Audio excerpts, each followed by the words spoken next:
Bonjour, je m'appelle Mourad Siria. Je suis gardien d'immeuble depuis maintenant 15 ans. L'immeuble se trouve dans la région parisienne, Boulogne-Billancourt. Et c'est un immeuble qui a été construit par l'architecte Fernand Pouillant. Donc c'est toute une résidence qui fait à peu près 1000 logements. Et ce qui est intéressant dans ce métier, c'est que nous, on est en face, les gens ne le savent pas. C'est-à-dire, par jour, par exemple, on peut discuter et apprendre. Par exemple, dans une journée, on peut avoir affaire à plus d'une dizaine de personnes. Chacun avec sa doléance, bien sûr, quotidienne. Ne se rendent pas compte, les gens, quand ils viennent vous voir, que après, il va y avoir d'autres personnes et qui vont vous parler de... Il y a des gens qui viennent juste pour parler, par exemple. Ils viennent, la matinée, ils prennent leur courrier, ils viennent pour vous discuter avec vous. Ils passent un moment, quoi. D'autres personnes qui ont un problème chez eux, par exemple, plomberie, je sais quoi, plus les problèmes qui se surviennent dans les parties communes de l'immeuble. Je vous disais qu'il était très très grand. Donc c'est un immeuble qui fait 3 fois 18 étages, donc 54, avec 3 entrées différentes. Et c'est un immeuble école pour les pompiers de Boulogne-Billancourt, par exemple. Ça s'appelle la Tour G, donc les nouvelles recrues viennent une fois par mois s'entraîner, déployer l'échelle. Et l'entraînement se passe en temps réel. Les habitants sont là, sont au courant, ne s'affolent pas quand il y a une armada de pompiers. Il y en a qui prennent l'ascenseur, il y en a qui prennent l'escalier, donc vous en avez une trentaine. Les camions à l'extérieur, les tuyaux déployés, tout est déployé, et on s'entraîne, et les habitants sont là, et ça se passe que le dimanche. Voilà, une fois par mois. C'est intéressant de voir, on est en relation avec le commandant des pompiers, donc les gens de l'immeuble le savent, donc il n'y a pas de panique. On est le lien, on est vraiment le lien.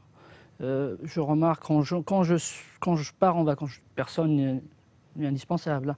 Quand je pars en vacances, quelques personnes particulières, hein, une poignée de personnes, disons, un peu âgées, ils sont un petit peu en panique. Pourtant, je ne fais rien de spécial. Je ne vis pas avec elles dans leur propre appartement. Mais elles sont là, vous revenez quand, les dates. Pour moi, je ne fais rien de spécial, à part faire mon travail, le travail qui m'est demandé de faire, entretenir l'immeuble, veiller à la tranquillité, la sécurité, etc. Bon, il y a beaucoup d'autres choses. Là, par exemple, les normes européennes nous obligent à être formés maintenant. Bon, je viens de passer une formation d'habilitation en électricité. Pour changer une ampoule, on ne se met pas comme ça sur un escabeau et changer une ampoule. Il y a des risques qu'on n'imagine même pas. Il y a des risques, vous êtes sur votre escabeau, je suis au 15e étage, je change mon ampoule, j'ai un petit coup de jus, c'est pas l'électrisation qui va me faire mal, non, je vais tomber, l'échelle va tomber, je vais peut-être dégringoler. En changeant une ampoule, maintenant j'ai compris que il faut avoir des protections. Les protections, c'est des gants en latex, mais c'est une matière spéciale qui supporte plus de 1000 volts. Voilà. Des lunettes. Tout simplement, lunettes transparentes pour vous protéger des projections ou par exemple dans les garages quand on change des tubes fluo. Il y a un gaz à l'intérieur avec une espèce de poussière très nocif pour l'œil. Il y a ça, il y a, il y a ce qu'on appelle les arcs électriques. On peut avoir. Et pourquoi ces gants normalement, dans la formation, on doit couper, on doit disjoncter pour changer une ampoule. Moi, je ne peux pas le faire. Si je disjoncte, si je disjoncte, j'éteins la lumière sur 18 étages. Donc je change une ampoule et je fais dégringoler 10 personnes. Il y a tout ça. Donc maintenant, on a été, disons, informés des dangers, etc. Par la même occasion, le syndic de l'immeuble qui gère l'administrateur de biens se couvre lui-même parce que s'il arrive quelque chose à un gardien d'immeuble, au moins on est informé des dangers, eux ils sont couverts. Il y a un peu de ça. Je suis gardien d'immeuble, pas concierge, parce que le concierge il est dans un palace, conciergerie. D'ailleurs, les clés, le concierge, l'insigne du concierge, c'est une clé ou deux clés croisées, je crois. Je crois que c'est ça. Et la casquette, tout ce qui va avec. Gardien, pourquoi gardien? Parce que on fait vraiment un travail. On veille justement à la tranquillité des résidents. On veille à la sécurité, bien sûr la propreté, le nettoyage des parties communes. Je suis responsable justement d'un immeuble qui a 3 niveaux de 18 étages et qui est enclavé justement dans une même résidence qui a été conçue par l'architecte Fernand Pouillon. Donc l'histoire de la séparation de cet immeuble, c'est qu'à la fin de la construction, cet immeuble-là devrait faire normalement partie de certain ensemble. Donc il a été retiré par rapport à des histoires financière et la résidence est sur les 4 rues dans le quartier, dans un quartier de Boulogne-Billancourt, c'est-à-dire il y a 4 rues, il y a la rue des Lomprés, la rue du Point du Jour, la rue d'Anjou et la rue du Dôme. Voilà, il y a plus de 1000 logements. Dans tout ça, y compris moi, bon, on n'a pas le même administrateur de biens, bon, c'est pas un problème, mais en tout, on est 12 gardiens et gardiennes. Avec tout ça, on a un chef. C'était un ancien militaire que, d'ailleurs, c'est grâce à lui que je suis venu à ce métier. Bon, après, il y a des détails qui vont avec, qui est admirable, parce qu'il tient ça vraiment comme ça lui tient à cœur. D'ailleurs, il va partir bientôt à la retraite et je vais bien le regretter. Ma journée type de travail, commence à 8 h du matin, donc on n'a pas un patron derrière nous, mais bon, 8 h, il faut qu'on soit opérationnel. Au quotidien, bon, on sort, plutôt je rentre les poubelles qui ont été sorties le soir, et on rentre chez soi, petit café, et on commence notre journée de travail par l'entretien. Ça commence comme ça. Et après, ça s'enchaîne. L'entretien, c'est des parois vitrées de X mètres carrés, parce que vous imaginez un immeuble de 3 étages, donc il y a un hall de plus de 400 mètres carrés à peu près, donc avec astiquer les carreaux, les cuivres, lustrer le marbre. Après, bon, il y a le facteur qui vient, enfin le livreur de courrier, donc il faut mettre le courrier dans les boîtes. Mettre les courriers dans les boîtes. J'ai ma compagne qui travaille avec moi que le matin, donc elle s'occupe de ce côté-là administratif, le courrier, les colis, etc. Par contre, elle termine à 12 h et elle recommence à 12 h son deuxième travail dans la même résidence. Heureusement, c'est à 100 mètres. Elle est comptable dans une entreprise à côté. Donc voilà, tout le reste, c'est moi qui me charge de tout le reste, disons. Et après, je vous disais, le matin, ça s'enchaîne. On a le courrier, on a les doléances de tout le monde, on a les imprévus.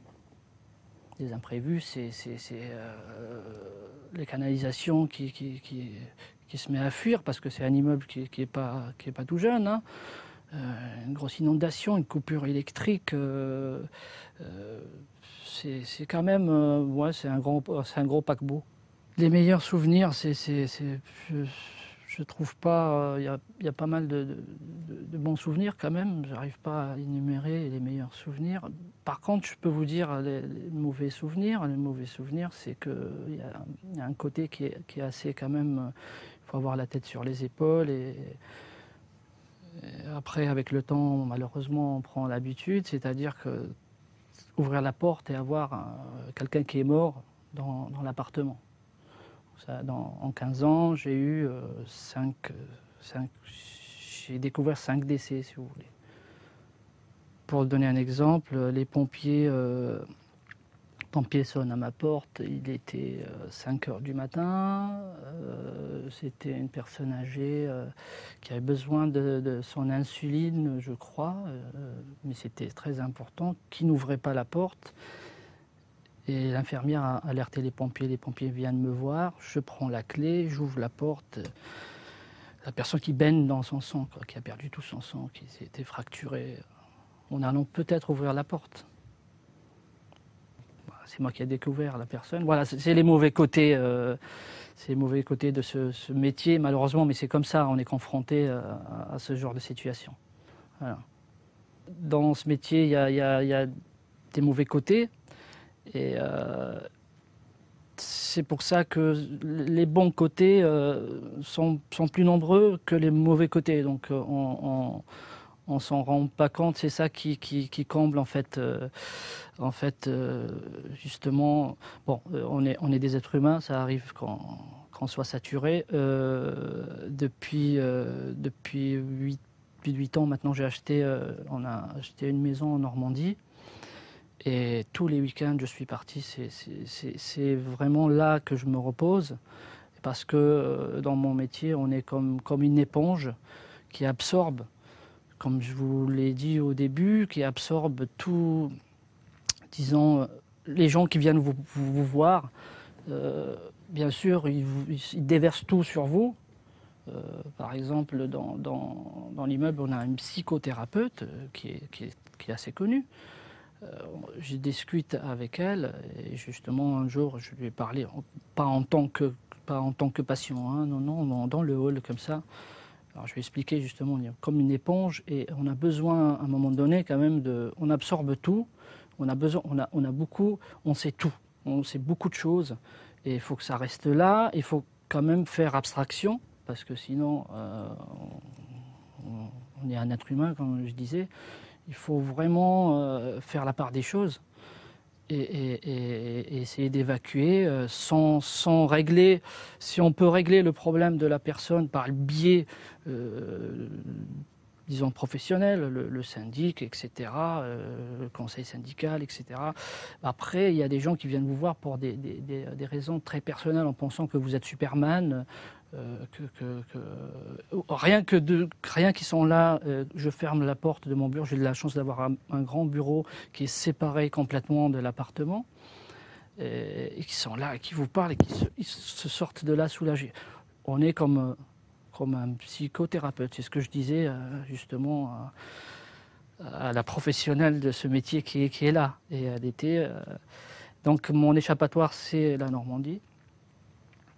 Donc on est vraiment entouré de champs et voilà, il arrive où des week-ends je pars tout seul parce que bon, les enfants ne peuvent pas venir, parce que bon, il faut chauffer la maison ou ils ont autre chose à faire.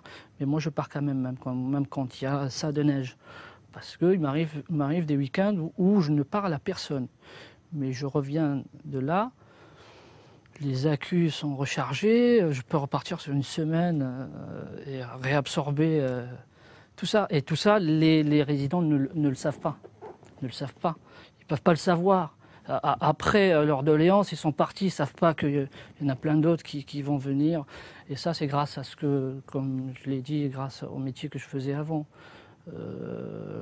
La restauration, c'est quand même un métier vraiment de relationnel. Donc je suis passé par plusieurs restaurants. J'ai travaillé au Royal Monceau. Par exemple, en commençant vraiment le métier de restauration, par hasard, j'ai commencé à travailler au Royal Monceau. D'ailleurs, c'est ça qui m'a ouvert les portes de ce métier, de la restauration. Et je voulais ouvrir mon restaurant.